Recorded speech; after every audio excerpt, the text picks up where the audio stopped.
Hola, qué gusto encontrarnos como cada domingo a las 4 de la tarde en este subprograma, Conociendo la Verdad. Soy el apóstol Tito Cubas Mendoza y estamos hoy aquí con mi gran amigo y co-conductor del programa, Javiercito Ibarra. Javier, bienvenido a Conociendo la Verdad. Es realmente un privilegio estar acá en este programa, que lo que busca es edificar a la iglesia, y creo que ese es el mensaje que Dios tiene hoy día para todos ustedes. Así es, la Biblia dice que los ministerios quíntuples son ministerios de instrucción, de educación, de capacitación, de entrenamiento, de identificación, de activación y de envío. Así que, como cada domingo aquí, Javier y mi persona estamos tratando de añadir un grano de arena a su vida para que usted pueda conocer la palabra de Dios. Bueno, Javier, ¿qué tenemos hoy?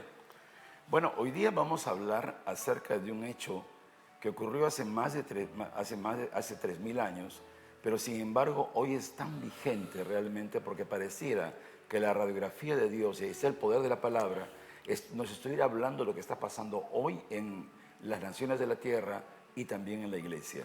Es acerca del llamado de Dios a la liberación de Israel. ¿Cómo Dios llama? Pero ¿por qué ocurre este llamamiento? ¿Qué cosa ocurrió antes?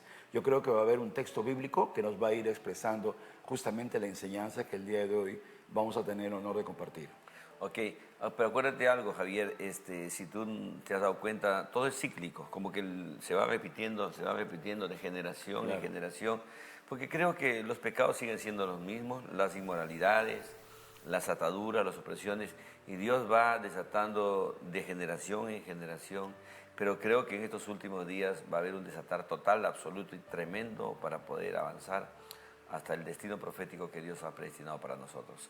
Vamos al libro de Jueces 6, del 1 al 2, y vamos a comenzar la enseñanza. La escritura dice: los hijos de Israel hicieron lo malo ante los ojos de Jehová, y Yahvé los entregó en mano de Madián por 7 años. La mano de Madián prevaleció contra Israel, y los hijos de Israel, por causa de los madianitas, se hicieron cuevas en los montes y cavernas y lugares fortificados. Wow, ahí estamos viendo que el primer principio que debemos aprender hoy es que los hijos de Israel hicieron lo malo delante de Dios. Ahí si tú traes ese versículo o ese principio al mundo físico y a las generaciones, cada generación, cada persona, cada familia, cada ciudad, cada nación que hace lo malo delante de Dios, siempre será entregado en manos de sus enemigos, Javier. Israel había hecho lo malo delante de los ojos de Dios, habiendo conocido al Dios, creador de los cielos y de la tierra, habiendo sido liberados de la esclavitud de Egipto con 10 plagas que derrotaron a la religión de los egipcios, habiendo sido bendecidos incluso con la provisión de Dios, porque salieron con todo el oro y la plata de Egipto, siendo Él el único Dios que les había revelado que Él era Jehová, el Dios de Israel, y que no debía inclinarse ante ninguno de los dioses, que no debían tomar su nombre en vano, y que no se debía inclinar ante ninguna imagen, porque solo Yahvé, solo Jehová era el único Dios. Sin embargo, Israel cayó en qué? Se alejó de la Torá, de la palabra de Dios, cayó también en la idolatría. Entonces Israel está en el juicio de Dios. Por hacer lo malo, justamente, por apartarse de los caminos de Dios, Israel entró en este proceso de prueba, de cautiverio espiritual, de oscuridad espiritual. Nada le salía bien y vemos que hay consecuencias justamente de ello. Pareciera que eso estuviera ocurriendo también en los tiempos actuales, pero eso vamos a irlo mencionando después. Una de las cosas que también podemos ver aquí en este texto de Jueces 6 para adelante, la historia de Gedeón, nos muestra también de que ellos definitivamente al ser entregados a los enemigos, dice que los enemigos, Javier, venían y les saqueaban todo, absolutamente todo, y los dejaban en hambre, en necesidad. Claro. Entonces, eso es el paralelo que estamos viendo hoy. Las naciones, muchas naciones que han dado la espalda al Señor y han, vamos a decir, y han puesto sus principios, sus leyes de costado y han impuesto sus propias leyes, están viviendo casi en la misma condición. Estamos siendo saqueados, la gente está en una necesidad tremenda. Hoy que la gente está entrando más en la recesión también. Como hace 3000 años, nuestra nación, vemos que Israel está bajo el juicio de Dios, porque cayó en idolatría, no respetó la ley, no respetó la palabra, no cumplió con el Dios que era su libertador. Entonces entró al juicio de Dios. Y hoy lo que está pasando en el mundo, vemos que hay un mundo que está también bajo el juicio de Dios, porque el Dios de este mundo en este momento es el dinero, es el mundo mercantil. Hay ídolos que se han levantado, hay imágenes, hay idolatrías, hay dioses humanos y dioses supuestamente espirituales, pero que son de las tinieblas. Y el mundo está mirando a agoreros, a divinos, a brujos, a hechiceros, a imágenes. Está venerando hasta a hombres, incluso que están en el mundo y algunos incluso dentro de la iglesia, que los cuales eso se llama la siervolatría también. Y todo eso es abominación para Dios. Dios es el único digno de ser adorado. Y por haber abandonado ese principio, y no te olvides que la esencia del cristianismo es que amar a Dios sobre todas las cosas, pero también al prójimo como uno mismo. Pero no se puede cumplir el amor al prójimo si primero nosotros no adoramos de manera exclusiva solamente a Dios. Por lo tanto, yo creo que nuestra nación está bajo el juicio de Dios. La tierra está bajo el juicio de Dios en estos momentos. Miremos lo que pasa en Perú. Pero en este momento tiene un crecimiento, la economía más estable en la región es la de Perú. Sin embargo, no disfrutamos la economía porque aquí hay idolatrías, hay violencias, hay la adoración del dinero, hay corrupción, hay coima en los diversos organismos del Estado, en el Poder Judicial también lo mismo. ¿Y qué pasa? ¿Disfrutamos la riqueza? No. ¿Y qué hemos visto? Hay asaltos y los robos y los saqueos por todo lado. Pareciera que lo que pasó en Israel está ocurriendo ahora en el Perú. Y miren ustedes el caso de aquí. Dice que ellos, como tú bien dices, todo lo que ellos sembraron, ellos se habían escondido ya, porque los madianitas eran mucha cantidad de madianitas. Dice que parecían langostas. Langostas que venían y arrasaban los campos. Dice que ellos sembraban y antes de que cosecharan ya los saqueaban los campos. Javier, permíteme añadir, y aquí hay algo muy importante. Ellos dicen, pero si Dios está con nosotros, ¿por qué no sucede esto? Porque Dios cuando le pone en prueba, Dios también establece el tiempo. No hay maldición eterna, sino no estaría Jesucristo. La Biblia dice que son 7 años. El término 7 en el hebreo es un número que supuestamente es preciso. ¿No? Acuérdate que el sueño de José, cuando el faraón le interpreta el sueño, José le interpreta el sueño a faraón, le dice que habrán 7 años de abundancia y 7 años de escasez. Dios había establecido los 7 años de escasez y de pobreza para Israel en los tiempos de Gedeón. ¿Y dónde estaba Israel? En las cuevas. Estaban escondidos. Asustados. Así como nosotros estamos asustados. Como hoy la iglesia está en las cuevas, asustado, temeroso. No sale afuera. No tiene presencia. En las cuevas salta, grita, se profetiza, se pone las manos, se ministra, pero afuera no existe. Exacto. Y estamos viviendo lo mismo, porque la nación, Tito, en este instante está bajo el juicio de Dios. Y ese es un tiempo preciso que estamos pasando. Pero para eso dice que la palabra de Dios, el fundamento de apóstoles y profetas, es el fundamento con que Dios revela lo que está pasando. Nosotros no te olvides lo que dice el libro de Malaquías. Dice el Señor en Malaquías 3:6, porque yo no cambio, no habéis sido destruidos. Quiere decir que el hombre tiene que tener un cambio. Y el que no va a cambiar es Dios. Dios no va a cambiar su palabra va a estar permanentemente allí. Pero esto es muy claro, porque yo no cambio, no hemos sido destruidos. ¿Qué significa? Que Dios sigue siendo un Dios de misericordia, un Dios de amor, un Dios de perdón, un Dios que respete el arrepentimiento, pero nos ha dado libre albedrío. Y muchas veces el libre albedrío no lo hemos aprovechado espiritualmente, no hemos respetado su palabra. Entonces Él no nos ha destruido, pero el que viola la palabra, evidentemente, tiene que asumir las consecuencias espirituales. Pero también tenemos por la palabra el modelo de la esperanza. Claro. Yo creo mucho que Dios, como en el tiempo de Gedeón y en el paralelo que estamos viviendo hoy, hemos sido entregados tal vez a un gobierno o a unas autoridades que verdaderamente no tienen el perfil, no tienen la capacidad, no tienen ni aún ni el llamado para dirigir una nación. Por eso que estamos viendo, como tú dices, de qué nos vale estadísticamente que tengamos la más grande hoy crecimiento económico como el Perú si no la disfrutamos. Y ahorita el cobre está en su precio más alto. Perú tiene mucho cobre, pero sin embargo, en las bambas, en todos los sitios mineros, hay paros, hay huelgas y no podemos vender el cobre. Está allí, está en el precio más alto, pero no podemos beneficiarnos porque estamos bajo el juicio de Dios. Es una gran verdad. Ahora, escucha esta. Entonces, aquí, como te decía yo, pero creo que Dios en su infinita misericordia está ya levantando una generación de hombres y mujeres también para trabajar en esta área, como en Gedeón. Creo Sí, que Dios va a levantar... pero antes de eso, Titito, es muy importante que escuchemos esta parte. Mira, ve, tú adelantaste algo ya. Dice, antes que surge esa generación de esperanza que estamos hablando, Ajá. ¿qué cosa está pasando en Israel? Acá hay una radiografía, y esto también está pasando en el Perú. Pues sucedía que cuando Israel, el versículo 6.3 de Jueces dice, pero pues sucedía que cuando Israel había sembrado, subían los madianitas y amalecitas y los hijos del oriente contra ellos, subían y los atacaban. Les saqueaban, dice la verdad. Les saqueaba todo eso. Y acampando contra ellos, destruían, ¿qué cosas hacían ellos? Los frutos de la tierra hasta llegar a Gaza. Y no dejaban qué comer en Israel, ni ovejas, ni bueyes, ni asnos. O sea, incluso les robaban los ganados. Porque subían ellos y sus ganados y venían con sus tiendas en grande multitud, como langostas, ellos y sus camellos. Eran innumerables y así venían a la tierra para devastarla.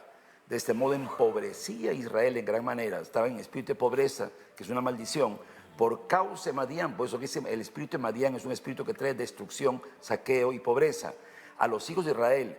¿Y qué pasó en ese instante? En el clamor de la prueba, solo hubo algo que Dios escuchó. Dice el versículo siguiente, dice, y los hijos de Israel clamaron a Yahvé.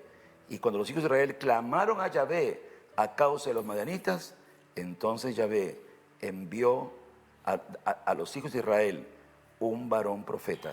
Y ese va a ser Gedeón. Justamente Gedeón va a representar esa nueva generación, porque su padre estaba escondido, él era un joven todavía en ese tiempo, pero ya representa la generación de la esperanza. La generación de la esperanza. Y Gedeón representa a una persona, pero hoy en esta generación las batallas son a nivel de instituciones, a nivel de equipos, a nivel de, vamos a decir, de remanentes. Yo creo mucho que Dios está levantando una generación tipo Gedeón, asignada, llamada para traer una esperanza a la nación, una esperanza a las naciones y poder establecer definitivamente, desarraigar todos esos espíritus, desarraigar todas esas autoridades que de una u otra manera usurpan, que de una u otra manera están quebrando, de una otra manera están llevando a la desesperación, al temor, al miedo, a la incertidumbre, a la confusión, a la muerte, a mucha población en esta generación. Y Yahvé les revela una palabra profética. Aquí viene la palabra de conocimiento y de revelación y de ciencia, cuando le dice claramente lo siguiente. Es de ciencia y conocimiento, de ciencia y sabiduría a la vez. Dice, Yahvé envió a los hijos de Israel un varón profeta, el cual les dijo, así ha dicho Yahvé, Dios de Israel. Yo os hice salir de Egipto, palabra de ciencia, y os saqué de la casa de servidumbre. Os libré de mano de los egipcios. Quiere decir que Dios, todo puede cambiar, pero su palabra no la va a cambiar. Y de mano de todos los que os afligieron, a los cuales eché de delante de vosotros, y os di su tierra, la tierra de Canaán. Y os dije, yo soy Yahvé vuestro Dios, y está la ley y mandamiento. No temáis a los dioses de los amorreos, en cuya tierra habitáis, pero no habéis obedecido a mi voz. Y entonces, eso fue palabra de ciencia, ahora viene la palabra de sabiduría. Y vino el ángel de Yahvé y se sentó debajo de la encina que está en Ofra, la cual era de Joás Abieserita, él era el padre de Gedeón, está en el versículo 11, y su hijo Gedeón estaba sacudiendo el trigo en el lagar para esconderlo los madianitas, porque tenían que esconder lo poco que podían salvar. Y el ángel de Yahvé se le apareció y le dijo, mira lo que le dice este versículo, pese a que estaba en la prueba. Aquí hay palabra de sabiduría, ¿no es cierto? Y de revelación. Cuando le dice lo que va a ocurrir, no lo que está ocurriendo en el momento. Y ese es lo mérito de la palabra profética, cuando modela el futuro que le espera. Cuando tú hablas, por ejemplo, de la generación de la esperanza, estamos hablando ya de un modelo de gobierno de Dios que va a venir después de todo este tiempo de oscuridad. Y aquí es lo que está hablando y le dice lo siguiente. El ángel de Yahvé, versículo 12, le dice, Yahvé está contigo. Wow, pues estoy en prueba. Y le dice, varón esforzado y valiente. Y él está todavía escondido y guardado. Es que Dios llama las cosas que no son como si fueran para que sean. Es algo No, maravilloso. pero también ahí, cuando dice varón esforzado y valiente, guerrero, le está identificando en la identidad que él tenía. Y la que debe de tener para el tiempo que lo va a necesitar Dios. A mí me encanta esta parte porque yo enseñé hace tiempo, me acuerdo, Qué Javier, bueno. cuando, mira, ahí les enseño lo que es la matemática de Dios. ¿Sabes lo que es eso? A ver, qué bueno. Matemática de Dios. Dice, en otra versión dice, y los vas a ver como uno. Pero son multitudes, son miles. No, tú los verás como uno. Como David miró a Goliat. Uno. Tremendo. Y Gedeón, cuando dice respuesta, lo primero que hace cuando le dice varón, esforzado y valiente, el Señor está contigo. O sea, no le habla al papá, que lo había escondido a su hijo, le habla a la siguiente generación. Quiere decir entonces que Dios es un Dios de generaciones. Claro. Te está hablando para la siguiente etapa. Ya lo de hoy que está pasando, está en juicio, esto va a pasar. Pero tenemos que desde ahora la iglesia tiene que Tenemos que- moldear y diseñar la sociedad del futuro. Ajá. Lo que Dios en futuro va a hacerlo. Y Aquí es un llamado profético. Y preparar a los líderes y preparar futuros a las presidentes. personas que van a ser los que van a establecer todas estas promesas de Dios, Javier. Ahora, mira al hombre limitado, cuando Gedeón le dice, ay Señor mío, si Yahvé está con nosotros, ¿por qué nos ha sobrevenido todo esto? ¿Y dónde están sus maravillas que nuestros padres nos han contado diciendo, no nos sacó Yahvé de Egipto y ahora Yahvé nos ha desamparado y nos ha entregado en manos de los madianitas? O sea, él expresó su débil humanidad, expresó sus limitaciones. Y de inmediato, lamentaciones también. por lo que pasa es que hay una palabra que el apóstol Pablo dice, ¿no es cierto? De lo vil y despreciado del mundo escogió Dios para que nadie se gloríe en su presencia. Eso es tremendo. Entonces, mirándole Yahvé, ¿cómo le dice? Ve con esta tu fuerza, que dice, así con lo que tú tienes, me basta solamente un poquito de tu fuerza, ¿no es cierto? Y salvarás a Israel de la mano de los madianitas. ¿No te envío yo?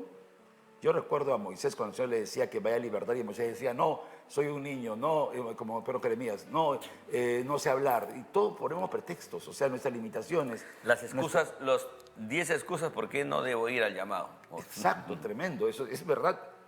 Y entonces, ¿qué le respondió? Pero, Javier, allí hay algo muy interesante también. Ajá, Cuando él dice, qué bueno.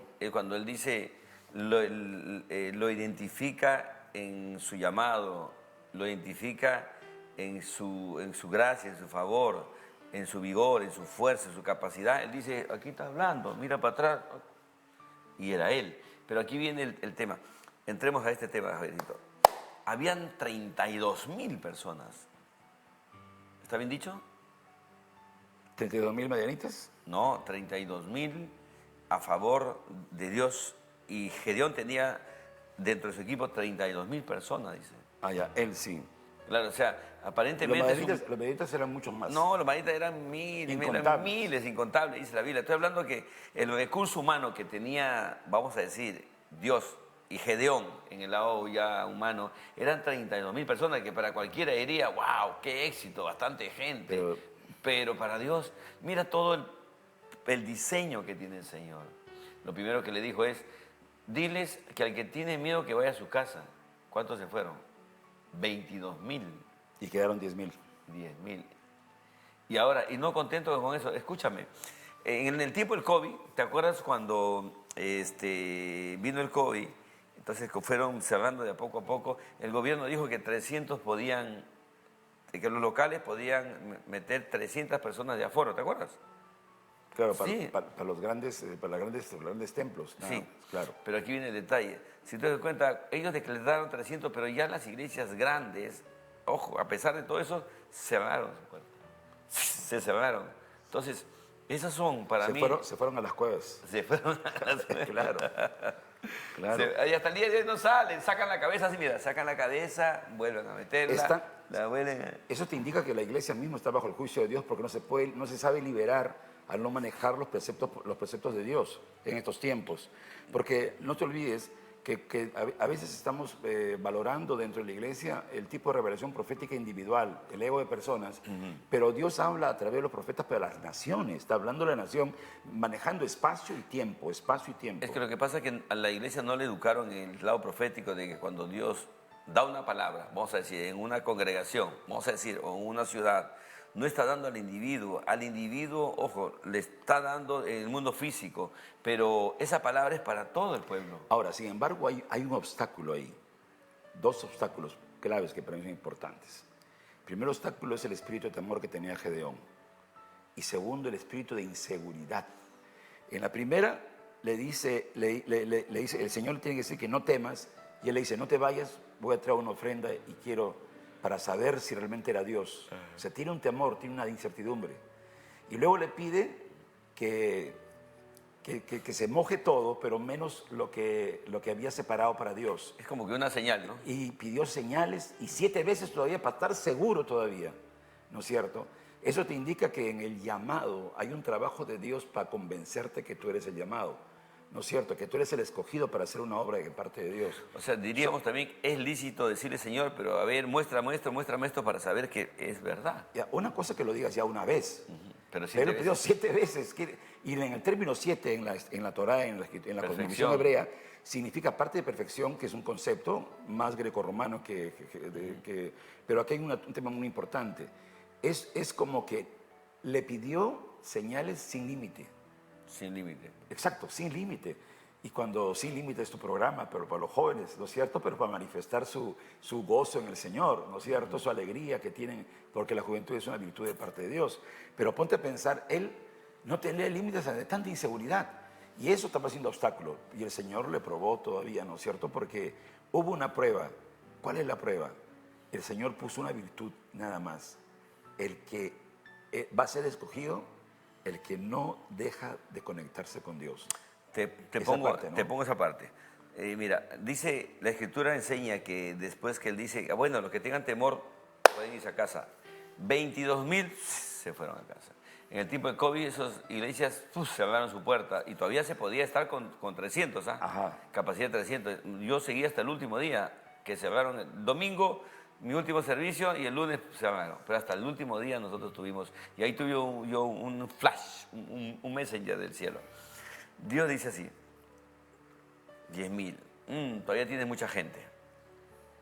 Llévalos al río, ¿te acuerdas que los lleva al río a que beban el agua? Sí. Los que bebían de esta manera, ponlos de lado. Sin soltar el escudo. Ajá, y los que vivieran, déjalos de lado.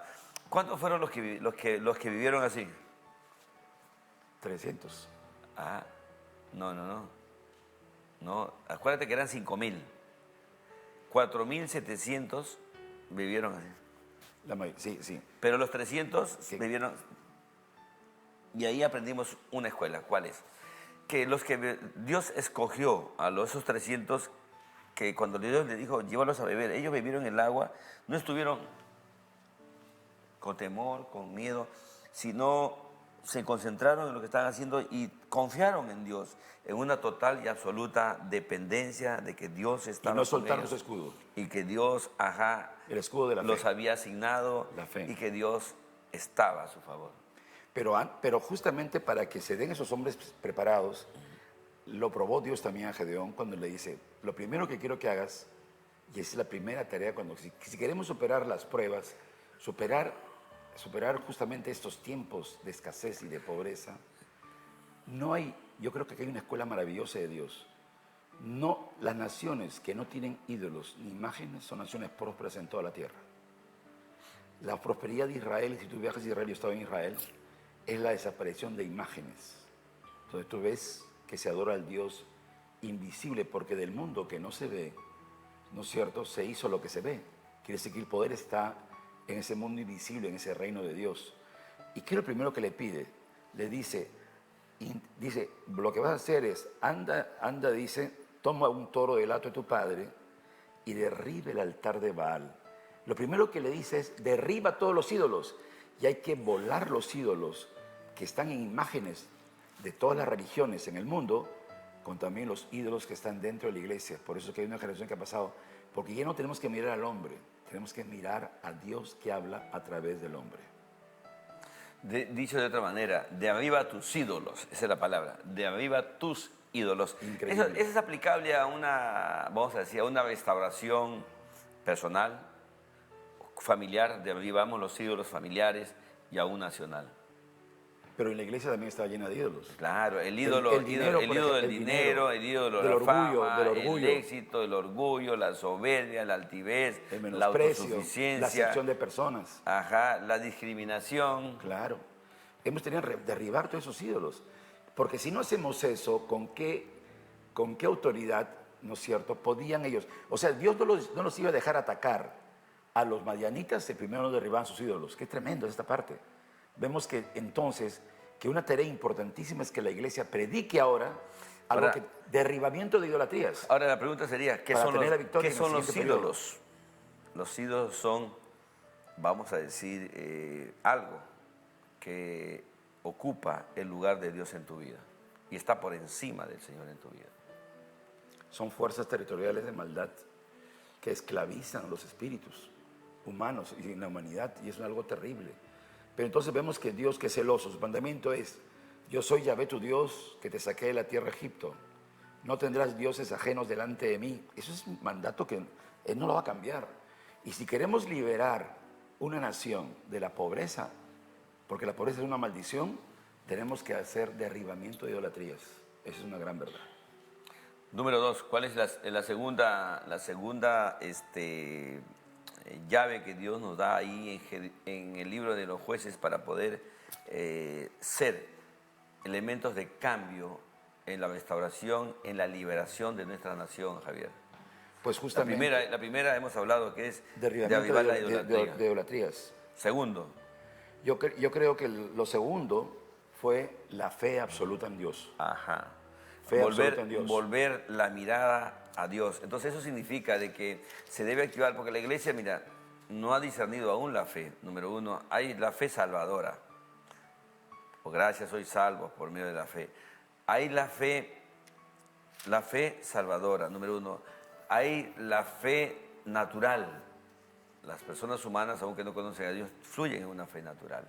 Trabajan de lunes a viernes porque tienen fe que el sábado cobran. Siembran algo porque tienen fe que van a cosechar de lo que siembran. La otra es la fe religiosa. Esa fe que está enfocada en una imagen, en un ídolo. Pero también hay el don de fe. Pero Exacto. también hay el fruto de fe. Pero la fe que habla ahí es la fe en Dios. Y el Nuevo Que es Testamento, diferente. y el Nuevo Testamento le dice por eso la santísima fe. Por eso, mira, escucha, la fe en Dios. O sea, la mayoría de cristianos fueron educados, instruidos y los motivan en los templos a buscar, o sea, a conectar su fe a lo material, a su promesa, a su bendición, Y a los hombres. ajá, y a las personas. Pero muy poca gente ha aprendido a tener la fe en Dios. Creo que esa es la fe que está hablando ahí. Volver a confiar total y absolutamente en nuestro Padre Dios, Rey y Creador del universo. Y el tercer punto después, primero derribamiento de idolatrías, segundo la fe como las he estado enseñando, pero tercero hay una actitud, ¿sabes cuál es? Carácter. ¿Por qué carácter?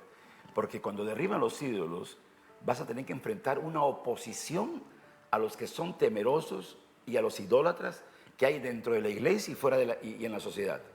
Y si tú te dejas atemorizar y te paralizas por esa oposición, como la tuvo Jesús también cuando estuvo en su ministerio, tú no vas a poder cumplir el propósito de Dios. Entonces ahí, primero, derribamiento de idolatrías. Segundo, una fe exclusiva solamente en Dios. Y tercero, carácter, ¿para qué? Resiliencia, ¿para qué? Para defenderse de la oposición que vas a tener para cumplir ese propósito que Dios tiene para la liberación de tu nación. En este caso, el de Israel. Entonces aquí entonces vemos que eso es muy importante. Ese carácter que te permite superar las pruebas porque son importantes, porque no hay vencedores, no hay triunfadores, si no vencen obstáculos, oposiciones y pruebas. Y cuando Dios te da la victoria, te da más de lo que tienes, más de lo que esperas y más de lo que mereces. Eso es muy importante. Entonces vemos que después de todo esto hay una serie de estrategias y de batallas, se da un espíritu victorioso, porque ahí lo que hace Gedeón, a que antes éramos perdedores, pues es un espíritu perdedor, es como la selección de fútbol, por ejemplo, Tito, tú que eres pelotero, por ejemplo, ¿no es cierto? Y te gusta el fútbol. Nosotros hemos estado durante años con un espíritu de derrota, estábamos años, pero había que cambiar esa mentalidad. Y hoy hemos recuperado autoestima, identidad, incluso a través del deporte. Diríamos, Javiercito, diríamos también ese punto acerca de cuando dice, una versión dice, Caleb y José tenían un espíritu diferente. Ojo, pero otra versión dice, tenían una actitud diferente. Ese es el carácter. Por eso es que debemos tener en cuenta esto, que lo que te saca del fracaso a la victoria es la actitud del corazón con la cual tú enfrentas tus crisis, tus problemas y tus adversidades. Claro, o sea, eso se llama, es lo que hoy significa un carácter, una actitud con resiliencia, se le llama ahora, que significa que estás preparado para soportar ciclones y huracanes, pero no te mueves de la visión. Y ahí viene luego la visión de que Dios te está hablando para que tengas la victoria y puedas liberar a tu nación. Tenemos estas cosas. Primero, vencer las idolatrías, ¿no es cierto? Segundo, volver la fe exclusiva en Dios. Ya, claro, la fe, ¿no es cierto? Tercero, el carácter, la actitud, ¿no? La resiliencia, ¿no es cierto? Y cuarto, la visión, mirar la meta. Esa es la visión que había que llegar, tener la victoria para derrotar a todos los reyes y los madianitas, como luego ocurrió más adelante. Y es algo que le falta al Perú, mi querido Tito, porque a veces nosotros no tenemos la visión, bueno, ojalá pasemos a la segunda vuelta, ojalá que podamos ganarle aunque sea esto. Si estamos así en ese plan, con espíritu derrotista, no había un espíritu de victoria, no había espíritu del ganador, no había el espíritu que tenía, por ejemplo, David, que con 5 piedras se enfrenta a un gigante y lo derriba. ¿No es cierto? Aquí lo que Gedeón tenía que hacer es derribar al gigante que era Madián, que lo estaba saqueando. ¿Y qué tenemos que hacer en este país? Derribar las idolatrías y todo lo malo que hacemos delante de los ojos de Dios. Porque Dios tiene para Perú una visión que es de que sea país de bendición a todas las naciones. Pero tenemos que tener primero, ¿no es cierto?, una actitud diferente frente al Señor. Derribar toda idolatría y amar solo al Señor. Tener, ¿no es cierto?, de antemano una fe exclusiva solamente en el Señor. Tener el carácter para soportar las pruebas y las oposiciones. Y luego tendría, y que es muy importante, y luego tener la visión de victoria, la visión de la meta, que es clave, porque si tienes visión, entonces tú sabes para qué estás luchando, ¿no? Y luego viene la victoria. Acuérdate que la visión siempre te va a dar el propósito de vida, te va a despertar en las mañanas, te va a dar fuerza, te va a dar vigor, porque la visión tiene que ver con metas y objetivos claras y bien definidas. Y a eso Dios, yo creo mucho que le va a añadir todavía la secuencia a seguir para alcanzar. Eso es de mucha importancia. Hay pasos que estamos analizando hoy que creo que tiene que tener las personas, no solamente en la iglesia, sino también fuera de la iglesia. Pero bueno, aquí... Cuando hablas fuera de la iglesia hay un punto muy importante, Tito, que sería bueno aportar. Cuando hablamos de derribar idolatrías, ya, derribas idolatrías y solamente tu amor en Dios. Pero ¿cómo vas a expresar tu amor en Dios? Aquí clave es que levantes tu altar personal y tu altar familiar, porque Gedeón levantó un altar. Y clave es eso. La primera señal que derribamos idolatrías es que levantas altar solamente a Dios. Ajá, entonces como conclusión sería, ¿no? Después de hacer todos estos pasos, debemos que volver a levantar un altar personal y un altar familiar para con Dios, porque eso será la evidencia de que dejaste la idolatría. Claro, y en las iglesias, ¿no es cierto?, comenzar a cuidar el altar del Señor. ¿Para qué? Para que lo que se proclame en ese altar sea la palabra de Dios y no, pues, cursos de vida exitosa y abundante sin tomar en cuenta todo lo que expresa la integridad de las Sagradas Escrituras. Eso nos parece muy importante. Claro, porque definitivamente hoy se habla de todo. Hoy uno de los ídolos que está metido en la iglesia es que casi todos los mensajes apuntan a motivar a la gente al éxito. Subliminales. Ajá, al éxito, los motivan a la gente a ser millonarios, exitosos, sin arrepentimiento, de importancia, de influencia, sin procesos.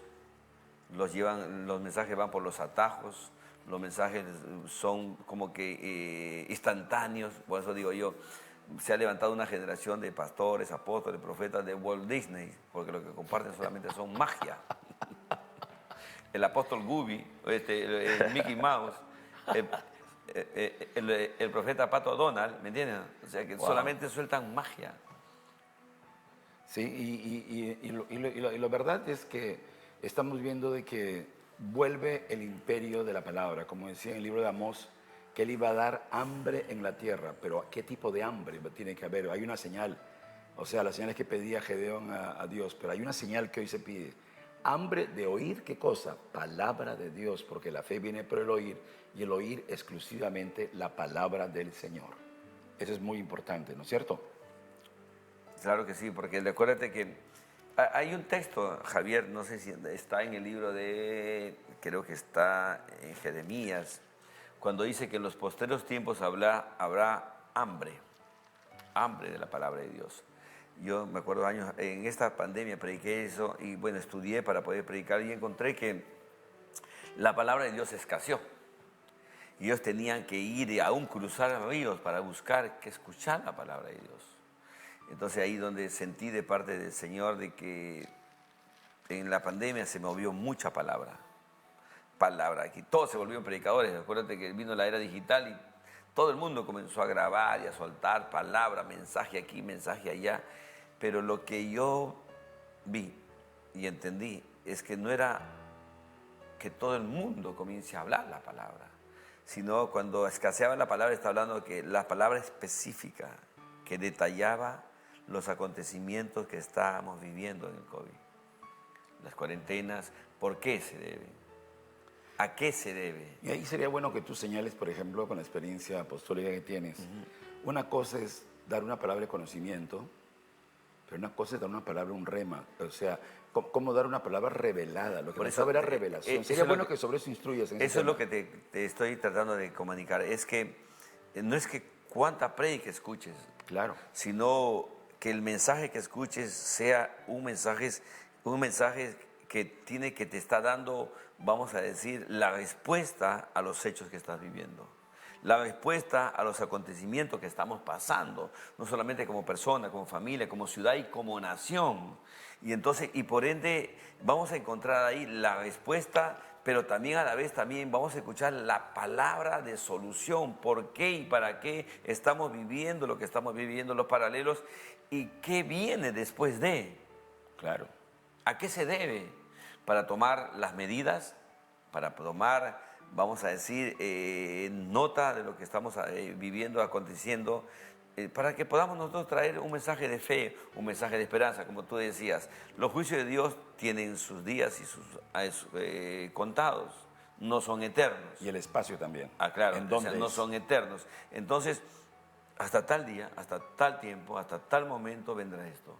Entonces, cuando tú instruyes en una generación en esto, que hay consecuencias que tenemos que pasar, que tenemos que vivir, la actitud va a cambiar, la conducta va a cambiar, la mentalidad, el lenguaje tiene que cambiar, porque sabemos que aún, es como diríamos, aunque estemos en, me viene a la mente, cuando estaba en Lodebar.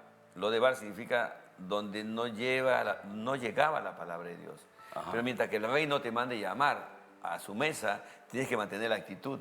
Claro. Tienes que mantener el Eso lenguaje. es No te cierto. puedes meter como muchos que se mueren ahí, porque muchos se mueren en ese estado, Javier. Ahora, mucha gente cuando estamos pasando las pruebas se está quedando en la queja, pero ¿por qué? ¿Qué por qué?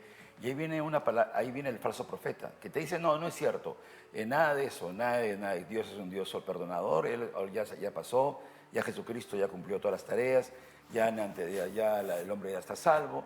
No tienes que hacer nada, Y no dice tienes que que hacer no hagas nada. nada ya, y no tienes nada que hacer ya. Solamente traer la ofrenda.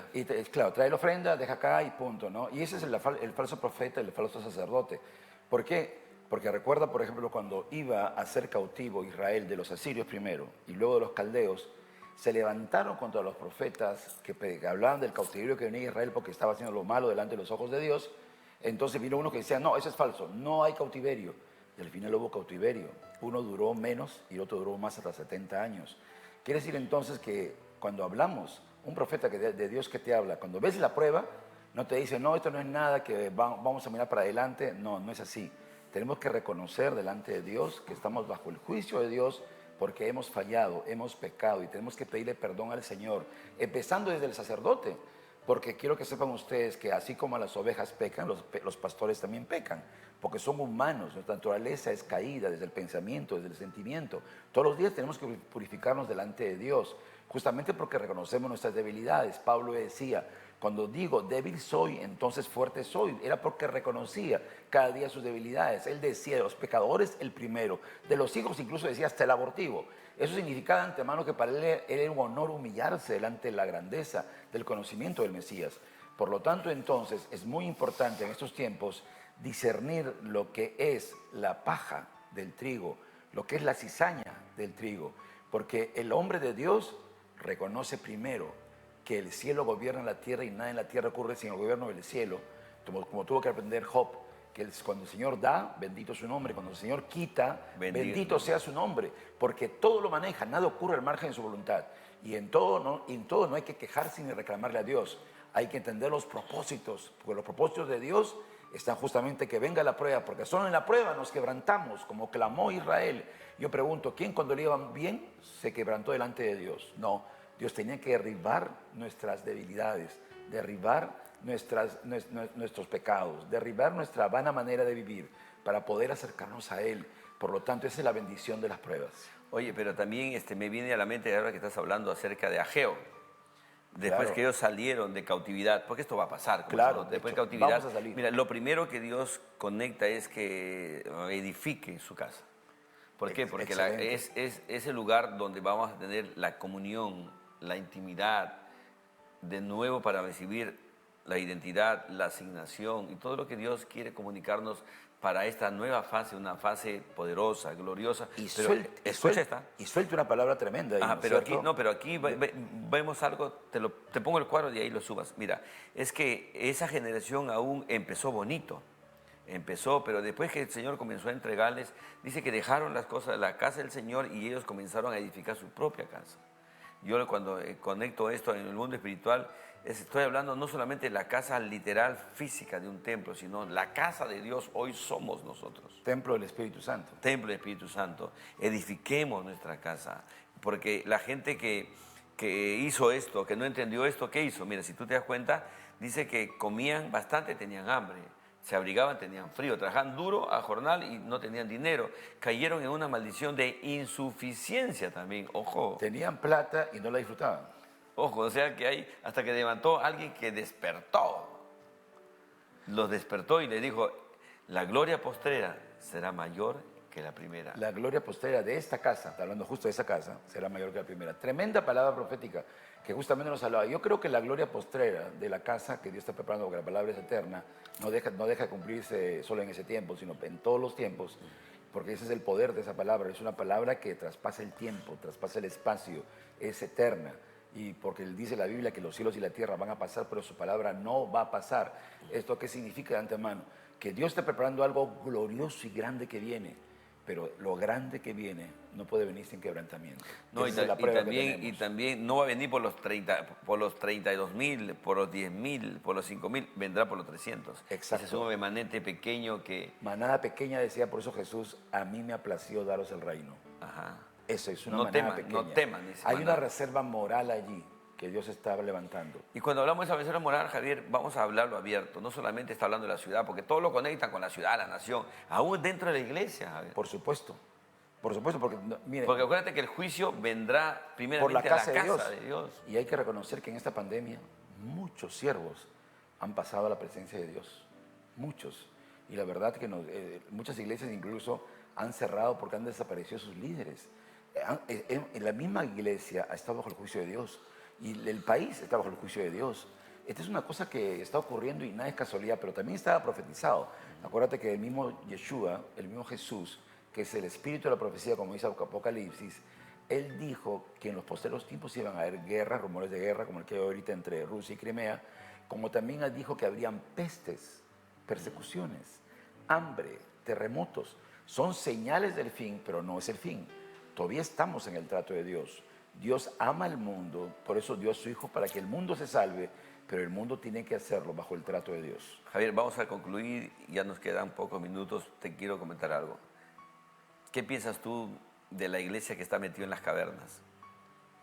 Yo creo que esa es la actitud de los que ante la pandemia, ante todo este peligro, los que se escondieron y dejaron de dar la palabra. Hoy te comento que yo he podido conversar con personas, invitar pastores a ver el programa. No, yo no salgo, dice, no salgo. Hay gente que toda la pandemia nunca salió, como tenían todo vamos a decir, el soporte tecnológico de cámaras y todo bonito en sus estudios, en su casa. De ahí ministraron, pero nunca salieron llevando personalmente una ayuda, una palabra de esperanza. Conozco gente que sin salir y se quedó en su casa, también se fue. Hasta eso ha ocurrido. O sea, hemos pasado, ¿cómo hemos afrontado esta crisis? Hemos obedecido las reglas, las normas, pero la Biblia dice que justamente cuando se está quebrantando una nación por justamente el pecado, es cuando más deberíamos evangelizar y predicar, porque son tiempos de evangelización. Y mi pregunta es ahí, Tito, ¿la iglesia pudo cumplir ese cometido, esa gran comisión en medio de la prueba? Entonces, ¿qué cosa primó todavía? El espíritu de Amalek, el espíritu justamente Amalek. que te atemoriza, es destructor, saqueador, empobrecedor, y eso es lo que ha ocurrido. Muchas congregaciones, por ejemplo, se han visto afectadas no solo espiritualmente, sino también económicamente.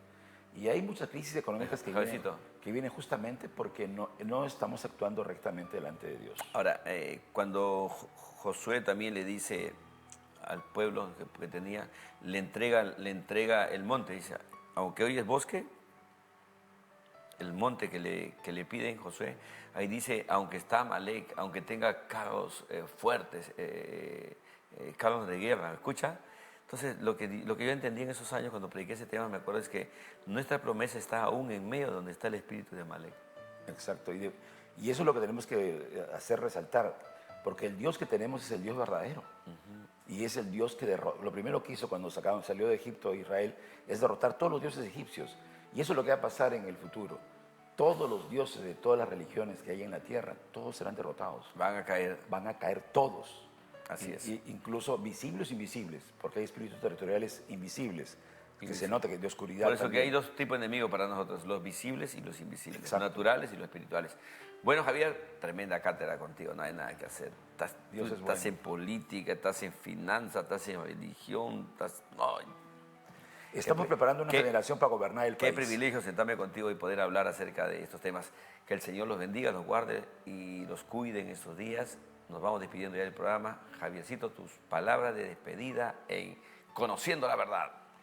Yo creo para todos ustedes que la experiencia de Gedeón es una experiencia valiosa para hablarnos claramente en estos tiempos de que tenemos que derribar idolatrías, tener fe exclusiva en el Señor, tener carácter para soportar la oposición que se levante cuando somos fieles a la palabra, levantar altares al Señor y tener la visión que algo grande nos espera porque tú eres parte de esa reserva moral si te aferras a la palabra, todo con la palabra, nada sin ella. Muchas gracias y que Dios te bendiga. Saludos a todos, bendiciones, bye. La comodidad y el buen gusto en un solo lugar. Muebles Maldonado. Calidad y diseños exclusivos en salas, comedores y dormitorios. Todas en finísimas piezas de caoba y cedro. Te esperamos en nuestro único lugar de ventas y exhibición. En el Parque Industrial de Villa El Salvador. Teléfonos 287-1210 y 260-5033. El mueble anhelado. Solo en Muebles Maldonado.